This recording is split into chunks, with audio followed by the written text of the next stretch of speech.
And so that's going to be the way we come in. Right? Then that move the hey guys? Yes. Okay. This is so awkward. You look good though. I know. Hey guys. Welcome back to the channel. I am Aaliyah. I'm Dana. And today we're going to be talking to you guys about 5 things that we wish we would have known before we went natural. 5 things. It's been a journey. It has been a journey. Mm-hmm. When did you go natural again? I don't keep track. I time it based on like periods of my life. So I know I went natural like post grad school. Like, I mean, I went natural on accident. I remember. But when I took it seriously, like, okay, I'm gonna commit to it, it was like post grad school. Maybe about 3 years. Really? Yeah. Just 3? I feel like we're coming up on 4. Maybe. I feel like you went natural like 2 years before my tragedy. You right. You're right. Okay. So, like, if you guys have been following us consistently, you guys know that I used to be relaxed and I had a terrible, terrible hair tragedy. I'm not going to go into detail about that, but if you would like to learn more about it, I will post it somewhere up here for you to look at. But I have currently been natural, like completely big chopped and natural for about 2.5 years. I big chopped in June 2017 and it's currently February 2020. So June 2020 will be 3 years. Time flies. 3 years. 3 complete years. 3 years ago. So, yeah, this has actually been a journey. If you watched our last video, I kind of went in a little detail about why I stopped recording my natural hair journey because I just was not like super confident in this just this process. So just kind of going into the 5 things that we wish we would have known before going natural. So let's just get right into it. Number 1. Be patient. Be patient. You have to trust the process. I feel like when I started going natural and I had big chopped, I hated my hair. I felt like a boy. But my hair was also like very dry and like I didn't know what products to put in it. I didn't know what my curl pattern really looked like. So I was like very, very frustrated. But like as time goes on, you learn your hair and you learn how your curls grow out of your head and you just have to like, you have to be patient. Like each stage is going to look and feel completely different. Like I feel like when I went natural, it was a lot of pressure with like YouTube, but like hair types, like what you wanted your hair to look like. And I felt like, okay, I'm gonna go natural this day. By like month 5, boom, I'm gonna have like some kind of like growth or like my hair will be popping. And that's just not how it works. It's like everybody's hair grows at different rates. Just like everything is just different. You really just have to kind of like really, I won't say appreciate, but like understand what you're going through at that moment, what your hair needs.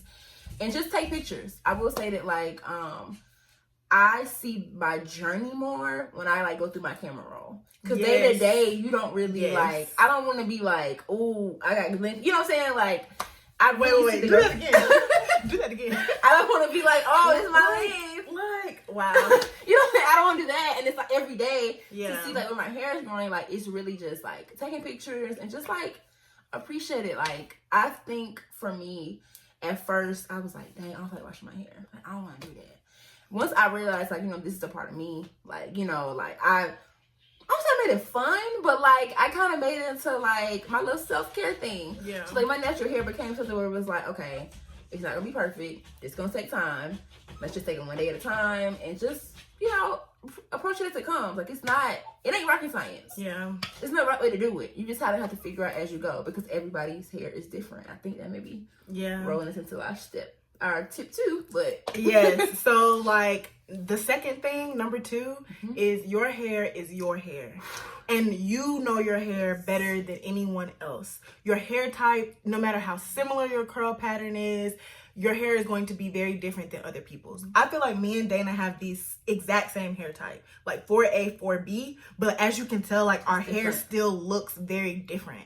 I mean, like density, thickness, porosity, all of that goes into your like the how your hair looks and feels, the type of products that you use, like your hair is your hair. And so like I remember I would look at different like YouTubers, like look at their natural hair journey and look at products they use, and it was really like trial and error type thing. But like as I learned my hair, I realized that you know your hair better than anyone. And like I said I wasn't gonna do this, but like I am very, very anti hairstylist. I really am, because I just feel like, you know what I'm saying, some hairstylists, not all, some really kind of bank on the fact that you don't know your hair and you don't know what you're doing. And so like you kind of put all your trust into them, and like, I don't know. I just feel like, me personally, my hair thrives the most when I do it myself and when I learn it myself. And I don't know, it kind of makes me, I'm still scarred from my traumatic experience. But even before then, like even before my traumatic experience, I did my hair myself. And once I actually took time to learn my hair, learn how it feels when it's dry, when it needs moisture, when it's too moisturized and it needs a little protein, you know, I learned that I can only manipulate my hair when it's wet. I can't touch it at all when it's dry, you know, and just like different products like work best for me when my hair is a little damp than soaking wet, you know, like, so just learning different things about your hair will make you a little bit more confident in your hair journey. So if you hear a dog at the door, it's a dog at the door. Sorry. It's a puppy. Yeah, at the door. She's really like trying to get in. It's kind of distracting, so I hope like you don't hear it in this video. Let's just hope for the best. But anyways. Yeah, it's fine. It's fine. It's totally fine. We're not punishing her. We just know that she makes a lot of noise in here. And she can't handle. She has lots of space out there in the living room. Yeah. But yeah, your hair is your hair. And so it's not going to look like anybody else's. Your journey's not going to look like anybody else's. And take advice from other people with a grain of salt. You know, learn your hair yourself.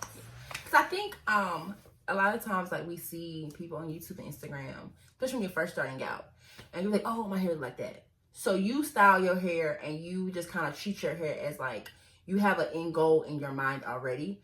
And it's not your hair, it's somebody else's hair. Mm-hmm. So I feel like if you start your hair journey with that mindset, you're already setting yourself up to fail. Because your hair isn't gonna like anybody else's because it's yours. Yeah. Because even for me, like, it's girls on YouTube that like I think we have a similar hair type. So when I started, like Leah said, like I would kind of, you know, take tricks and stuff. I'm like, oh, okay, let me see what they use. Let me try that. But at the end of the day, it's not, we have different hair. So like it's not gonna look like that. And when you kind of comparison is a thief of joy. So you cannot, like, especially with natural hair, you cannot like love your hair based on how you see hair in other people. Yeah. And you can't treat it like that. Like it's just not, that's not how it goes. Take from me, I literally started like, oh, I would go into like, oh, as it would grow, I was like, oh, this is like her hair. I was sending to Leah like, I think I got hair like her. Same. I'd be screenshotting stuff on the Explore page, and I'd be like, oh, her hair is so pretty. I hope my hair looks like this. And I think that's especially important for us just as Black women in general. Type 4 specifically. Because we are Black, you know, our hair types are going to span like a completely different range. And like, I'm just going to say, like, I know sometimes people idolize this like 3C, 4A hair texture. And like, you know, for a lot of people, you know, like certain bloggers or certain hair types were like the epitome of like natural hair. Like, oh, like I want my hair to look like that. And I think that it's just important for us to embrace how our hair is, because it's gonna be very different. It's gonna range lots of different types, and all types are beautiful. And your hair is gonna look unique to you. I think that's what I like the most about being natural. It's like I feel like nobody's hair really looks exactly the same. Everybody's hair looks different, and it like makes it to where like you have your own like unique style. And so I don't know. I really like that. I appreciate that about just our hair in general. So number three. Woo. Ooh, I don't have to like, okay. So I'll say it, but I don't know if I really like. So shrinkage is your friend. Shrinkage is your friend. Let's say it one more time. It's the baby. Shrinkage is your friend. Shrinkage is your friend. Okay? It is. It's the devil. Let's be honest. Like, shrinkage will have you thinking like you a little boy. Okay, that's like But on the surface. Okay, if you really like understand what shrinkage means, like I really feel like shrinkage is our hair's way of protecting itself, and I really feel like the more your shrinkage is, the healthier your hair is. Like I honestly feel like the longer my hair got, the more it shrunk up.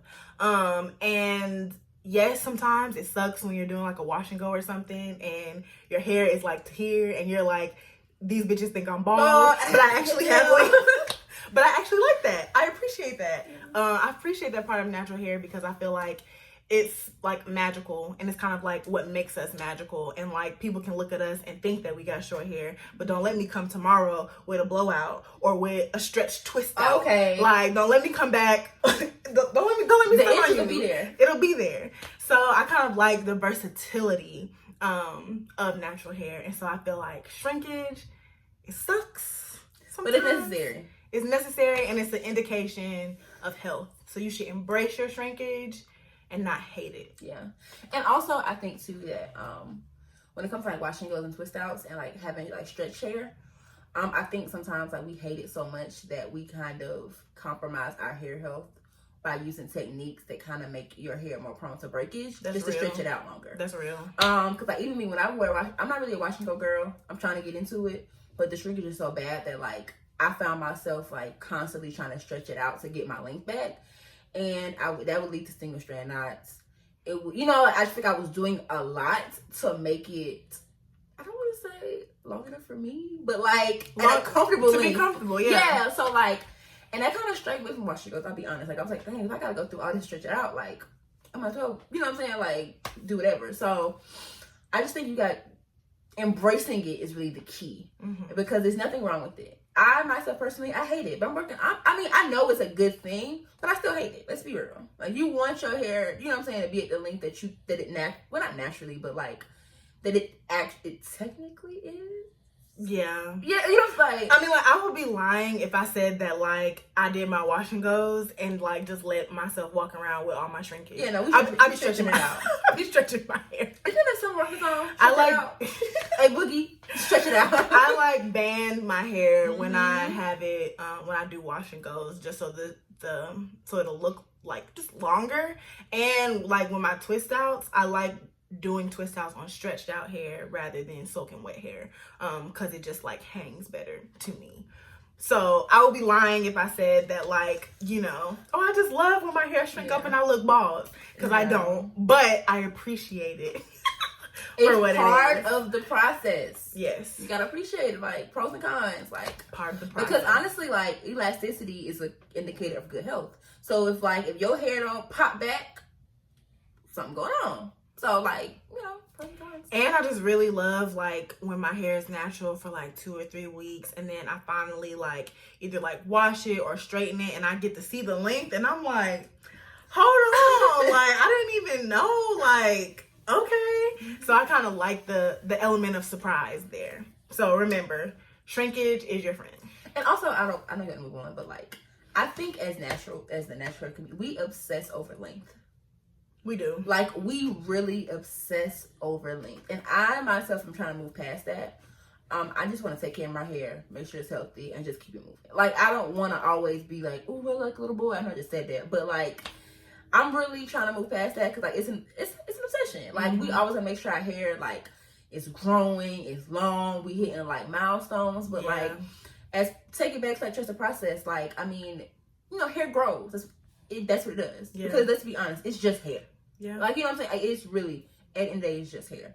So don't really obsess over, like, you measuring your hair every week. Like, oh, it grew, this many centimeters, this inches. Just like I said, trust the process. Because shrinkage really is something I feel like that kind of prevents certain naturals from, like, it discourages you. Yeah. Because you see, like, okay, I'm doing all this and my hair is still at this length, but shrinkage is keeping you there. But it could be like here when it's blown out, but shrinkage got you here. Yeah. And then when it gets here, shrinkage will have you like here. Like, just don't obsess over it. Yeah. Number 4. Ingredients are key. Woo, baby. Amen. Praise God. Let me tell you something, okay? I'm going to speak for myself. I am somebody now. That cheap shit is not going in my head.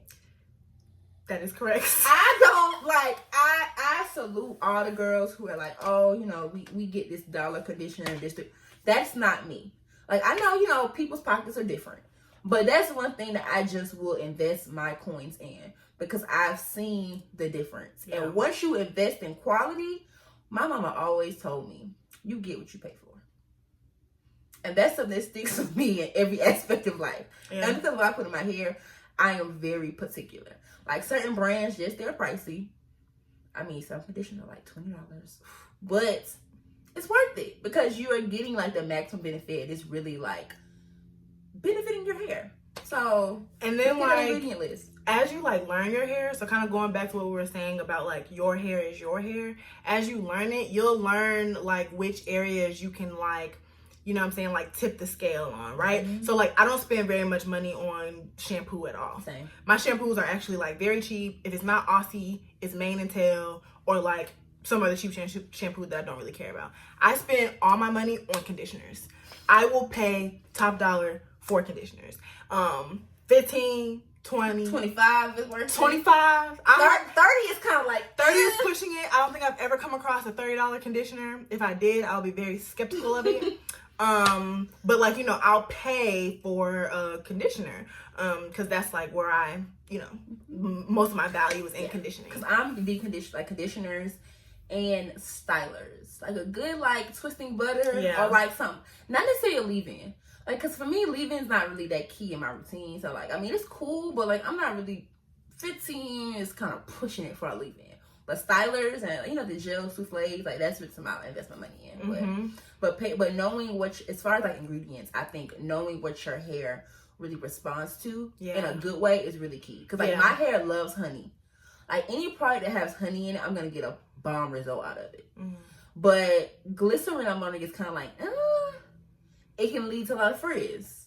If it's super high on it, cause if you look, I don't know, you probably got a little into it, but when you look at like a label, the top 3 ingredients are really important because that's what makes up most of the product. Yeah. So whenever I buy something, like I look at the top 3 because sometimes, like I said, like I like honey. Some products they have honey in the title, but you go to the ingredient list, it's like at the bottom. Yeah. So that means it's not really a main ingredient. It's just like spring and like parsley. So it's like not even worth it to me. But like, and then there are some products that I don't care how much they are, I'll write them off if they have mineral oil, petroleum, or any type of like parabens or sulfates. Like I'll just write those off automatically. A lot of silicones. I don't really like a lot of silicones. That used to be something that was really big like early in the 2000s, especially when we were like slip. Like relaxing our hair and wanting a lot of slip. I don't really like stuff with a lot of silicones in it. You know, I don't like coconut oil. It doesn't do it for me. So see, that's another thing. I actually really like coconut oil. If I see coconut oil like in the top 4, I'm be like, I may give it a try with the price point, but my hair does not respond well to coconut at all. Like it does nothing. So I just don't even. Remember like the natural hair starter kits back in the day? Everybody was using coconut oil. Yeah. So when I went natural, like I was like, everybody's coconut oil, let me use it. And that's why like my first time going natural, it was the struggle because I was using a product that did nothing for my hair. Like it did absolutely nothing. So I was just wasting my time for the most part. But that's also why I said like learning your hair and what your hair likes and doesn't like is super important because like I said, I feel like me and Dana have similar hair types, but coconut oil does not work for her at all. And coconut oil is actually a pretty crucial ingredient in my routine because it helps me detangle my hair like after I have like braids or something or anything. So like you use like raw, like just coconut? Yep, raw, unrefined coconut oil. If I'm put it in my hands, make it warm, and it'll slide right through. If I put that in my hair, it's like dry central. It's like literally like I'm putting Vaseline on my hair. Like it does not penetrate. I'm low porosity. It's not penetrate. It does not get anything. Like that's another thing too. Dana's low porosity. I feel like I'm normal porosity. I don't feel like I'm high or low. I've never really had like very much issue with like products penetrating my hair or sitting on top of it. Like I've never had an issue for real. So like coconut oil, like it gives me slip, like to kind of work with. And of course I wash it out. I don't really use it as like a sealant or anything. But like whenever my hair is like super matted or super tangled, I use coconut oil to kind of help detangle. Know your hair. So number 5. Step 5. This is literally the key. This is the key to maintaining healthy hair, period. Whether you're natural, relaxed, colored, short, long. Period, sis. Like, this is it. Stick to your routine. Woo, honey. You need a routine. And you need to adjust your routine accordingly. My routine is basically, this is what I try to stick to. I try to wash my hair every single week. Sometimes I get busy. And sometimes I get tired and lazy, and it goes to 2 weeks. 3 weeks is max. Like, you know what I'm saying? Like, my hair is looking dry after 3 weeks. But I try to wash my hair every week, and the routine is wash, condition, deep condition, and then style. And my deep conditioner is rotating between moisturizing and protein every other week. That's ideal what my routine looks like. Yeah, because I detangle pre-poo, wash, condition, deep condition, and style. And I know, like, some people are like really trying to like not pre-poo anymore. That's kind of trendy. But me personally, like, I can't do that.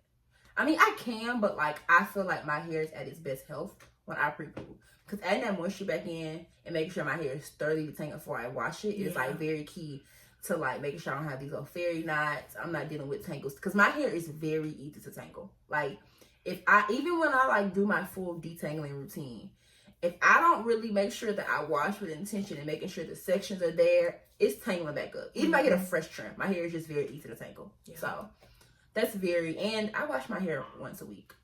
And deeply. If I don't wash it, so depending on the style, I may co-wash sometimes. Because of low porosity, I'm very cognizant of like build-up. But sometimes if I'm just wearing a puff or whatever, I haven't really done anything to my hair. I can co-wash, which will cut down my wash day by like, not much, but every little bit helps. Yeah. I can co-wash. But I'm not really the biggest fan of co-washing. But I will be honest with you, I really do it. Yeah, pre-pooing I just recently started pre-pooing, like maybe my last 2 washes, and it has definitely made a difference in just like ease, like just the ease of doing my hair. It has definitely made a difference. So yeah. And also with your routine, is really important that like your routine is, listen to your hair. So your hair care routine for like that week or whatever time you choose to wash your hair needs to be addressed to your hair concerns, to what your hair is telling you. Because when I first went natural, like I was like, oh, I'm gonna make sure I keep putting protein on my hair. Like I'm like, I want strength. I make sure my hair is strong. So I would wash it. I would do like a moisturizing conditioner, but I would always do a protein deep conditioner, which was a terrible idea because it was super dry. Like really, because I'm low porosity, so I'm very protein sensitive. But that's what I thought I needed. I wasn't listening to my hair. I feel like I didn't really get a really consistent, strong routine until I understood, like, okay, I can listen to my hair. Because if I'm wearing a wig, for like, if I stretch it out maybe 2 weeks, I'm wearing a wig and it's braided down, I know I need my full routine when I wash my hair today. I can't take any shortcuts. I need that moisture in my conditioner, and I'm going to probably need that moisture or a little strength in my deep conditioner. So. And I'm telling you, all goes back to knowing your hair, because like just trying stuff just because, like, I know some people would try that Afuji 2-step protein treatment just because, and like unless your hair is like too elastic, you don't need that hard ass protein on your hair. Strong. That is a very, very hard protein. Like you should, if you want to use protein, you should opt to milder proteins that kind of like give your hair a little strength without it being super, super like brittle. And also look at your ingredients in your deep conditioners, because sometimes like if you don't, certain like deep conditioner labels, they'll have like, okay, I'm a strengthening deep conditioner. I'm a moisturizing. If you see strengthening, 9 times out of 10, it's some kind of protein in there. So you got to make sure you're looking at the ingredient list so you see as to how high it's up there or how low it is when it comes to like content. Because sometimes it's like, I'll use, like if I'm trying to like, it's all about moisture protein balance too. Yeah. Sometimes like I may use if I do like I like the Curlific. It's the Afro G. It's like elasticity treatments in a yellow top. I like that as a protein for my hair. It's super mild and it's also super moisturizing. So sometimes I'll use that because it's not a conditioner. It's like a treatment. So I will use that sometimes on my wash day, and I will use a strengthening deep conditioner. Mainly because my strengthening deep conditioner protein is very low on the list. So I mean it's strengthening, but it's not, the protein content isn't that high. Yeah. So, and like my key is really just alternating between like a moisturizing deep conditioner and a protein deep conditioner. And my protein is like a mild protein, so it's still moisturizing, but it like has those strengthening agents in it. I talk about it all the time, probably in every video. It's that ORX hair mayo. Like that's literally like, you know, it's crazy. I still never used it. Staple. I feel like I've used it for like a decade, 10 years. Even when I was relaxed, like it was amazing. And so like that's what I use as my protein. But like balancing, make sure my hair remains moisturized but also remains strong. So and for girls, like I'm still a wig girl. Like I love wigs. I love the convenience of them. When you're braiding your hair down, on a weekly basis, like I do, I still, even though I wear wigs, I'm still doing my full routine every week. Like nothing is happening. But it's really important, like with my hair, braiding it down when if you blow it out to braid it down, that's really like putting a lot of tension and a lot of manipulation on your hair. So when I was doing that, protein was a very big priority for me, because I knew, okay, I'm blowing it out, I gotta make sure my hair is strong and it can handle that. And when I would braid it down, I'm oiling my scalp. I'm going in with leave-in, spraying. I'm making sure that my base is moisturized. I'm oiling it a couple times a day. You just really have to like listen to like, know the style that you want, and just listen to your hair. Because even now, like thankfully now, I just figured out that like, you don't gotta blow dry your hair out to braid it down for a wig. You can literally detangle it and you braid it down with a really good leave-in, a really good butter, and you get the same result. It's just a lot better for your hair, in my personal opinion. That was good. Taking care of your hair while it's in a protective style. Yes. Because even when I have like braids or locks or anything, I'm still washing my scalp once a week. I'm still conditioning my scalp once a week, and like making sure that my hair doesn't lose all of its natural like oils and everything while I'm in the protective style. Because protective styling does not mean lazy styling. Okay? You cannot be lazy when you have protective styling and expect your hair to maintain its health. That's just not how it works. Not how it works. It's not. I mean, I know we all, just be real, wash day can be a chore. It can be a lot. I know we all like this. It can be a chore. But you still have to like, what you put into what you get out of it. So like, you can't cut corners in certain aspects. So. Yeah. And like, just trust the process. Trust it. It's gonna look. Y'all seen where we started, okay? Started from the bottom, now we here. Started from the bottom, now we here. And it's only going up from here, getting better from here. So that's all that we have for y'all today. Thank you for tuning in. Make sure that you like and comment and subscribe to our channel. Please follow us on Instagram. We would love to keep in touch with you guys and interact with you guys more often. And let us know what other types of videos you would like to see from us. Give me Instagram. My Instagram is essential. ESSNTL. That's ESSNTL. So thank you guys so much, and we will see y'all in the next video. Bye, guys. Bye.